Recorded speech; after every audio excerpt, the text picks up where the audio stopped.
Сәлеметсіңдер ме, оқушылар? Бүгінгі сабағымыздың тақырыбы зат есімнің тәуелденуі. Біз сендермен өткен сабақта зат есімнің қалай тәуелденетінін білген болатынбыз. Бүгінгі сабақта тәуелдік жалғауының қолданысын білесіңдер. Тірек сөздер арқылы әңгімелеу мәтінін құрастырасыңдар. Берілген өлеңді оқимын, мұқият тыңдаңдар. Үйрену. Ұзын құйрық инелік, инелікке тимелік. Тікұшақты жасадық, инеліктен үйреніп. Суда жүзген балықты бақыладық байыпты. Соған қарап жасадық, біз сүңгуір қайықты. Аққұманның оттағы бүлкілдейді қақпағы. Соған қарап белгілі паровозды тапқаны. Аяз шебер суретші салады әсем суретті. Терезені оюлап, өрнектеуді үйретті. Балалар, өлеңдегі тәуелденген зат есімді табыңдаршы. Қақпағы. Қай жақта тұр? Дұрыс айтасыңдар, үшінші жақта тұр.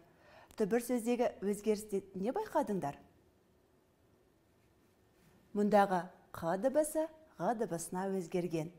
Қақпақ сөзін үш жақта жекеше және көпше түрде тәуелдеп айтайық. Менің қақпағым, сенің қақпағың, сіздің қақпағыңыз, оның қақпағы. Біздің қақпағымыз, сендердің қақпақтарың, сіздердің қақпақтарыңыз, олардың қақпақтары. Сендердің де дұрыс тәуелдеп айтқандарыңа сенемін. Берілген сөйлемдерді бірге оқиық. Сонан кейін мүйізге жағалай құлақ бекітіліп, ішек байланады. Адырнаны дайындау үшін алдымен ағаштан құрап шанақ, мүйіз жасайды. Дайын болған аспапты екі тізенің үстіне қойып, оң қол және сол қол саусақтарымен ойнайды. Сонан соң шанақтың асты үсті терімен қапталады. Балалар, сөйлемдерді өз орнына қойып, адырна мәтінін құрастырайық.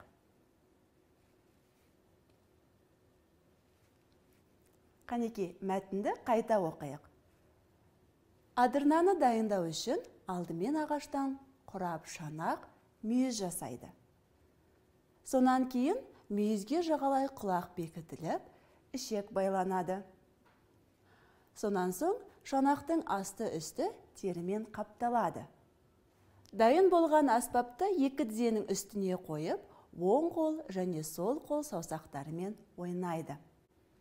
Балалар, мұндағы қарамен жазылған сөздерді қайта оқиық. Алдымен, сонан кейін, сонан соң, ақырында.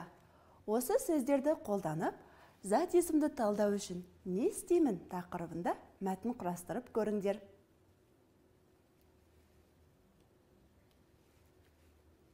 Алдымен сөйлемнен зат есімді табамын. Сонан кейін зат есімді түбір мен қосымшаларға ажыратамын. Сонан соң оның нешінші жақта тұрғанын табамын. Ақырында зат есімнің сөйлемдегі байланысын көрсетемін. Балалар, енді осы талдау жолымен берілген сөйлемдердегі зат есімді тауып, талдап көрейік. Бұл көлдің балығы мол. Мұндағы тәуелденген зат есім балығы. Түбірі балық, жалғау. Тәуелдік жалғауының қай жағында тұр? Үшінші жақта тұр. Сөйлемде көлдің сөзімен байланысып, көлдің балығы сөз тіркесін құрап тұр. Келесі сөйлем. Әлем халқы соғысты қаламайды. Мұндағы тәуелденген зат есім халқы. Сөз құрамына талдайық. Түбірі халық. Жалғау. Халқы тәуелдік жалғауының үшінші жағы. Сөйлемде әлем сөзімен байланысқан. Әлем халқы сөз тіркесін құрайды. Санжар оқулығын күтіп ұстайды. Мұндағы тәуелденген зат есім оқулығын. Түбірі оқу, лық жұрнақ, және жалғаулар. Қай жақта тұр? Оқулығы тәуелдік жалғауының үшінші жағы.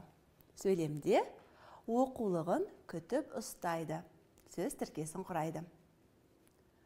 Даусынан қорыққаны білініп тұр. Мұндағы тәуелденген зат есім даусынан. Түбірі дауыс. Нан жалғаулар. Дауысы тәуелдік жалғауының үшінші жағы. Білініп тұр сөзімен байланысып, даусынан білініп тұр сөз тіркесін құрайды. Добын інісіне берді. Мұндағы тәуелденген зат есім добын. Сөз құрамына талдаймыз. Түбірі доп.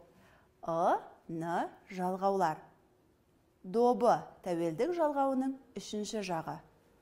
Мұнда берді сөзмен байланысып тұр. Добын берді сөз тіркесін құрайды. Соңғы сөйлем. Кішкентай күрегімен жерді қаза бастады. Мұндағы тәуелденген зат есім күрегімен. Түбірі күрек, мен жалғаулар. Күрегі тәуелдік жалғауының үшінші жағы. Сөйлемде кішкентай сөзімен байланысып, кішкентай күрегімен сөз тіркесін құрайды. Бәрекелді балалар. Тәуелденген сөздерді қайта оқиық. Балығы, халқы, оқулығын, добын, күрегімен. Мұндағы өзгерістерді табайықшы. Балық, халық, оқулық, доп, күрек. Тәуелдік жалғау жалғанғанда түбір сөз соңындағы қатаң п, к, қ дыбыстары ұянға өзгереді. Ал тәуелдік жалғау жалғанғанда кейбір сөздерде өзгеріске ұшырайды. Мұнда көріп тұрғандарыңдай халқы, халық. Берілген сөз жұмбақты шешейік. Бірінші. Құйрығы айыр құс. Қарлығаш. Балды жақсы көретін аң. Аю. Оқу құралы. Кітап. Қысы жазы жасыл түстегі ағаш. Шырша. Жаңбырдан кейін пайда болатын түрлі түсті доға. Кемпір қосақ. Қандай сөз пайда болды балалар? Шатыр сөзі пайда болды. Енді осы сөзді үш жақта жекеше және көпше түрде тәуелдеп айтайық. Менің шатырым, сенің шатырың, сіздің шатырыңыз, оның шатыры. Көпше түрде. Біздің шатырымыз, сендердің шатырларың, сіздердің шатырларыңыз, олардың шатырлары. Бәрекелді балалар, сендердің де дұрыс тәуелдеп айтқандарыңа сенемін. Бүгінгі сабақта нені үйрендіңдер? Тәуелдік жалғауының қолданысын білдіңдер. Тірек сөздер арқылы әңгімелеу мәтінін құрастырдыңдар. Бәрекелді балалар, бүгінгі сабағымыз аяқталды. Сау болыңдар.